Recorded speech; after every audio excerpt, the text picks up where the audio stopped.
everyone. Welcome back. Good to see you again. Just a few items at the top, and then I'll be happy to take your questions. First, we continue to monitor the situation in the Middle East and remain postured to support the defense of Israel and protect U.S. troops and assets in the region. In two calls with his Israeli counterpart, Minister Gallant, this past weekend, Secretary Austin underscored the United States' ironclad resolve to support Israel's defense against threats from Iran and its regional partners and proxies. As many of you are tracking in support of this, the Secretary ordered our two carrier strike groups, the Theodore Roosevelt Carrier Strike Group and the Abraham Lincoln Carrier Strike Group, to remain in the region.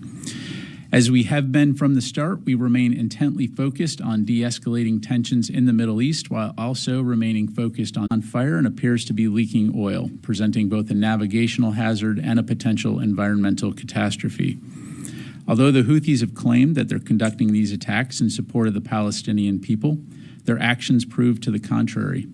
In fact, these are simply reckless acts of terrorism which continue to destabilize global and regional commerce, put the lives of innocent civilian mariners at risk, and imperil the vibrant maritime ecosystem in the Red Sea and Gulf of Aden, the Houthis' own backyard. U.S. Central Command continues to actively monitor the situation and is coordinating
continues to monitor and assess the situation. We are aware of a third party that attempted to send two tugs to the vessel to help salvage, but they were warned away by the Houthis and threatened with being attacked, which again demonstrates their blatant disregard for not only human life, but also for the potential environmental catastrophe that this presents. So, again, CENTCOM continues to monitor and look at, and assess the situation, and we'll keep you updated on that front. And then you said you had a question on Ukraine? Yes. Does Secretary Austin expect to meet with Minister Umerov this week? And can you provide any update on whether the U.S. has seen much movement by Russians out of other parts of Ukraine to go to Kursk? Thank you. In terms of the Secretary meeting with Minister Umerov, I don't have anything to announce. As you know, he regularly speaks, Secretary Austin regularly speaks with Minister Umerov, and so I would foresee them speaking again in the near future. But again, I don't have anything to provide from the podium today. In terms of Kursk, again, we continue to keep an eye on this. As we've said previously, we have seen the Russians divert some forces to the Kursk region, Largely, they have used forces that are already there, and as they put together a defense, a hasty defense, but nothing large scale that I've seen at this point. But again, I'd refer you to the Russians to talk more about their operations, and I'll just leave it there. Jennifer. General Ryder, the U.S. doesn't have any naval warships in the Red Sea right now. Do you think that if there had been the USS Cole or other destroyers or an aircraft carrier in the Red Sea, that they could have prevented this Houthi attack on this vessel that's now on fire? Well, at this point, the fact is that there is a vessel that's on fire, and as you know, we've been patrolling those waterways for a while and have been able to intercept and mitigate the vast majority of Houthi attacks. And so we'll continue to stay focused on that. But the reality is right now we have this situation, and so again, CENTCOM will continue to assess. We'll keep you updated on any potential involvement there. And how long do you expect that there won't be an aircraft carrier strike group in the Indo-Pacific? Isn't it risky right now not having an aircraft carrier strike group there? Well, look, as we look at global force management and as we look at requirements around the world in support of our national security interests, we're always taking great care to make sure that we can cover those commitments to include in our priority theater, which is the Indo-Pacific region. And so we have a significant amount of capability there to include a large naval presence. And so in the case of the Middle East, as I highlighted, the Secretary wanted those two carrier strike groups to remain in the region for now, to be able to provide us with additional capability and capacity to protect our forces, support the defense of Israel, and also be ready for a variety of contingencies. And how long do you expect to have this carrier gap? Look, I'm not going to get into deployment timelines for operation security reasons, but the bottom line is we can walk and chew gum at the same time. Carla. Thank you, Pat. Ukrainian President Zelensky said yesterday that there should be no restrictions on the range of weapons for Ukraine. He said this before, but he added that the terrorists, referencing Russia, have no such restrictions. Does the Pentagon agree with that statement? Well, look, I won't speak for President Zelensky. Clearly, he's made his views and perspective well known, both publicly and privately. From a U.S. perspective, we're going to continue to consult closely with our Ukrainian partners as well as our allies and partners around the world on how best to support Ukraine towards the ultimate end state of ensuring a free and sovereign Ukraine that can deter future aggression from Russia. And so are there still restrictions on Ukrainian weapons provided by the United States? So our policies haven't changed. You've heard us say that the Ukrainians can use U.S. Security assistance to defend themselves from cross-border attacks, in other words, counterfire. But as it relates to long-range strike, deep strikes into Russia, our policy has not changed. Let me go back out to the phone here. J.J. Green, WTOP. Thanks, General. Question regarding Israel and Hamas. The Pentagon has said for quite a while now that one of its stated goals was to prevent this conflict from spreading. So based on what happened over the weekend between Israel and Hezbollah, how does the Pentagon view that? Does this seem to be an expansion? Because they've done attacks against each other, but these attacks were much bigger and seemingly had much more impact. How does that impact the Pentagon's view of whether this is expanding or not? Yeah, thanks, JJ. So again, just to put this into context, when Hamas attacked Israel on October 7th, you heard us say that we deployed a significant amount of additional capability into the Middle East region and the EUCOM region in order to send a very clear message of deterrence and to prevent this from becoming a wider regional conflict. Right now, we still assess that the conflict between Israel and Hamas is contained to Gaza. You have seen the cross-border strikes between Israel and Lebanese Hezbollah since October 8th. What you saw over the weekend, of course, was a much larger scale than what we've seen previously, but it is in our view, not a wider regional conflict at this stage. And so we're going to continue to stay very focused on de-escalation of tensions in the region, as I highlighted, and preventing it from becoming a wider regional war. Thank you. Tony. Afghanistan, you were pilloried this week about the third anniversary of not only the Abbey Gate tragedy, but also Friday is going to mark the third anniversary of the fall of our withdrawal. You've been criticized quite a bit by conservatives, Republicans, and Trump yesterday. You saw that. I wanted to get you, what is the perspective of Pentagon leadership at this point, 3 years later, to the criticisms? The word chaotic is the most widely used adjective to describe it. 3 years later, what's the perspective here in terms of how you guys view what happened? Yeah, thanks, Tony. Well, as I'm sure you can appreciate, I'm not going to be able to comment on any remarks from any political candidates. Okay. But separately, Secretary Austin has spoken many times about the withdrawal from Afghanistan and his pride in the tremendous work of the men and women of the U.S. military. So I would point you to some of his previous statements, to include in April of 2023, which reads in part, and if you just allow me here, quote, "Over the course of 20 years of war in Afghanistan, our service members and their families served bravely, selflessly, and with compassion. As the Secretary of Defense and as a veteran of the Afghanistan war, I am proud of and deeply grateful for the men and women who stood up to serve after al-Qaeda attacked us on September 11, 2001. We remember the 2,461 American service members and personnel who made the ultimate sacrifice in this war. Even on the hardest days, including August 26, 2021, when we tragically lost 13 of our finest, our force performed admirably under incredibly challenging conditions," end quote.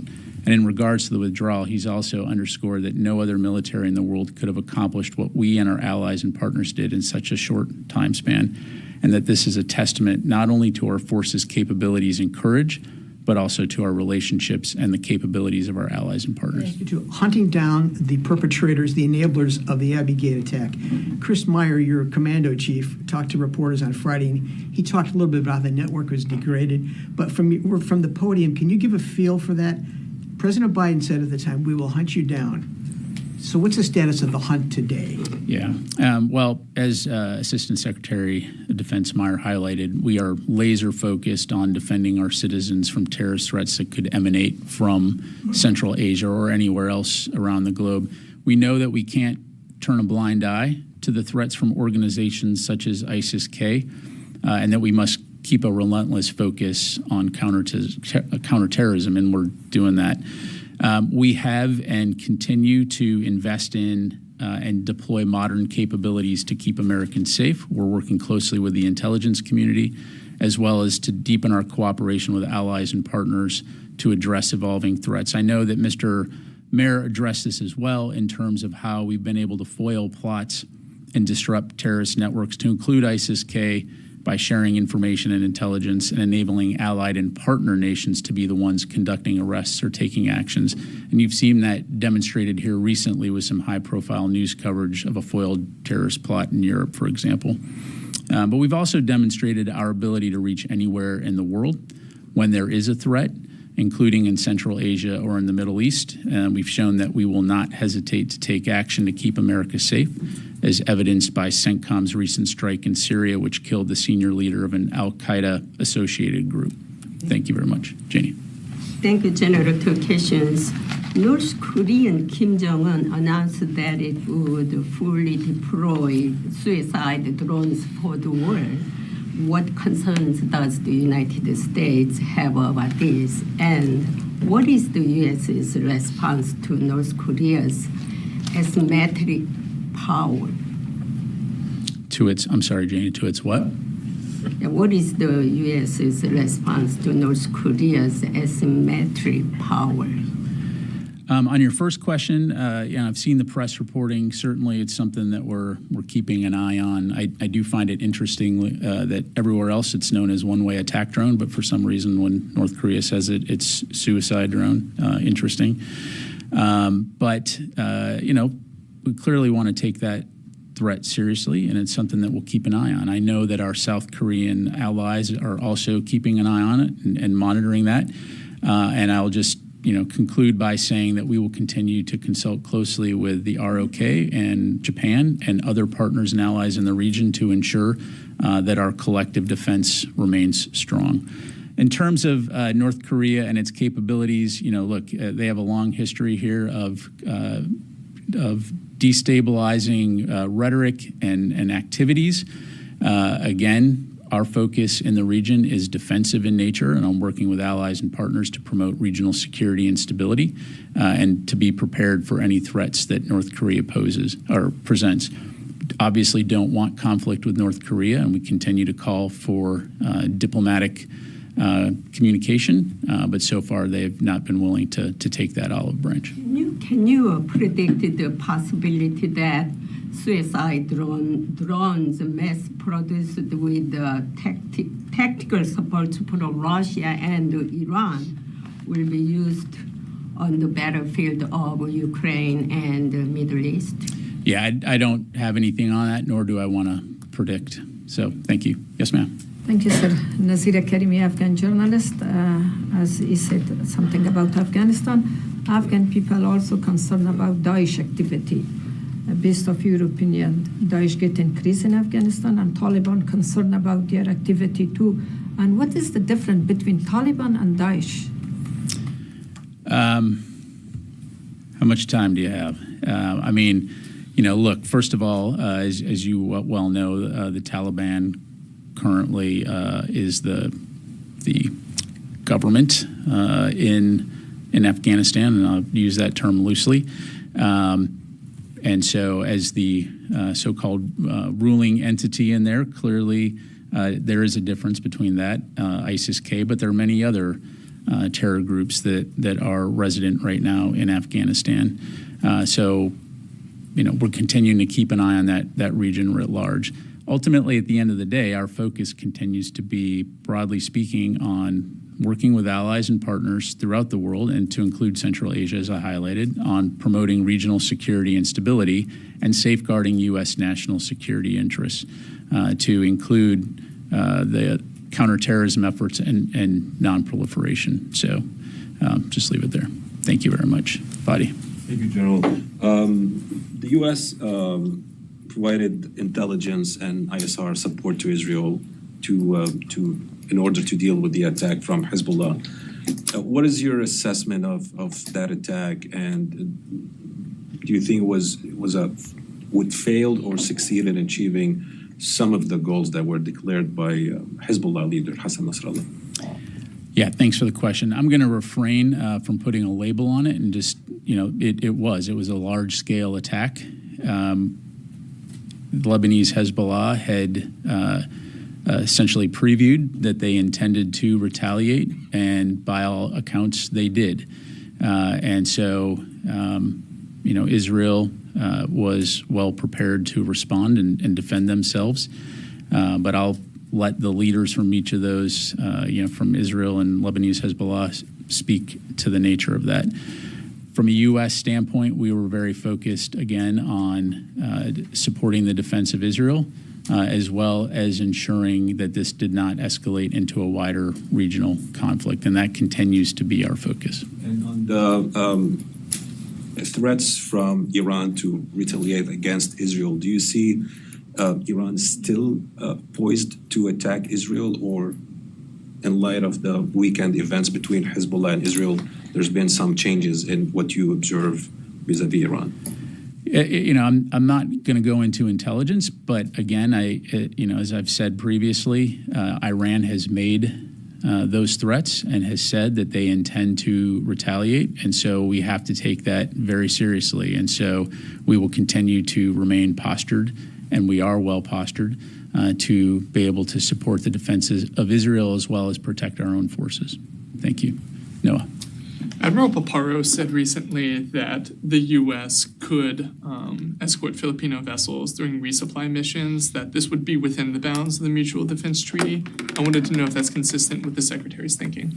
Yeah, thanks, Noah. What I would say is the Philippines remains the lead for its own operations in the South China Sea, and we continue to provide significant advisory support in addition to our efforts to help modernize the Philippine military.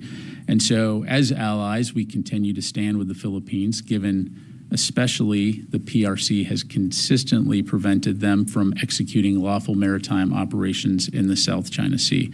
And so our commitment to that alliance is ironclad. As you know, our governments have close continual consultation, so any military support would be at the request of the government of the Philippines.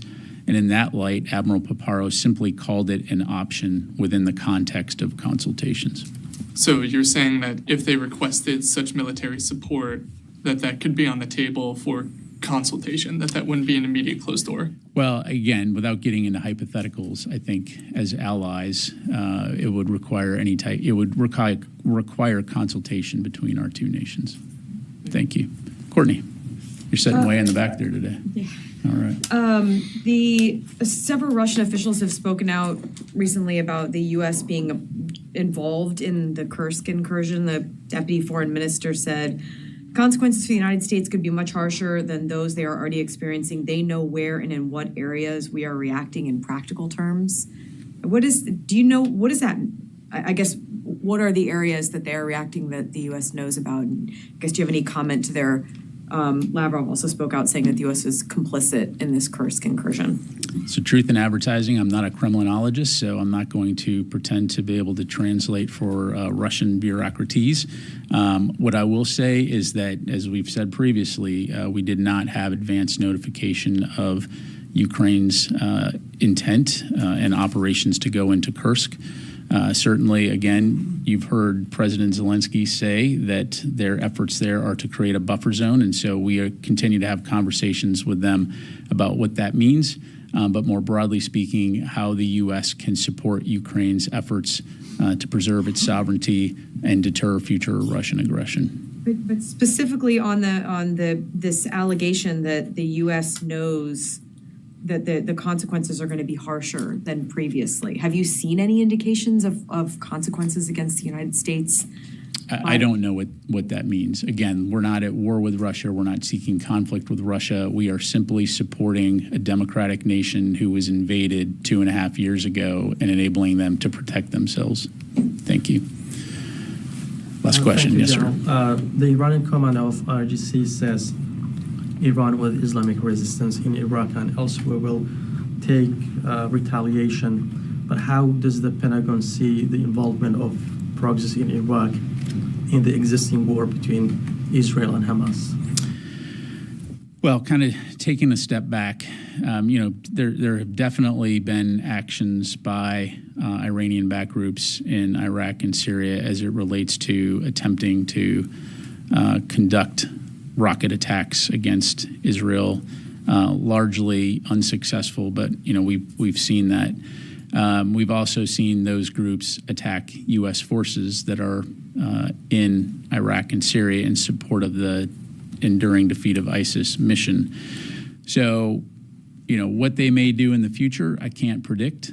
But we take that threat seriously, and we'll continue. Just like we're going to continue to support the defense of Israel, we will stay very focused on ensuring that our forces are protected as well, and we won't tolerate any attacks against our forces.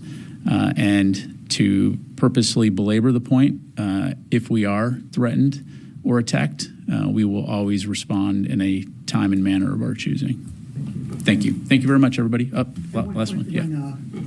Domestic question related to a Justice Department plea that came down last night against one of the Navy's top shipbuilders, Austal Limited. He pleaded guilty to product substitution and fraud, accounting fraud. What steps is the DoD General Counsel taking with the Navy to review whether they are a responsible contractor to keep getting federal contracts or face debarment?